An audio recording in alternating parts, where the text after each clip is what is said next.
So Razer and Verizon just teased a brand new gaming device. So the name of the device is the Razer Edge 5G, and we're gonna have to wait till about October 15th before we get the full reveal about it, but we can speculate based on a few things that we sort of know that's kind of out there. It's probably gonna run the Snapdragon G3X Gen 1 processor inside of it because that's been shown to run some Android games running at up to 144 frames per second.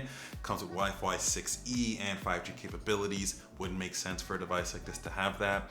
The developer kit that they had previously for this sported a 6.65 inch display that was at least 120 hertz in terms of refresh rate on it. And the interesting thing is that this is a play going for both Android games and cloud games. Things like Xbox Game Pass, GeForce Now, maybe even some Stadia, some Amazon Luna. It's going for the mix of cloud gaming and local gaming all in sort of one device.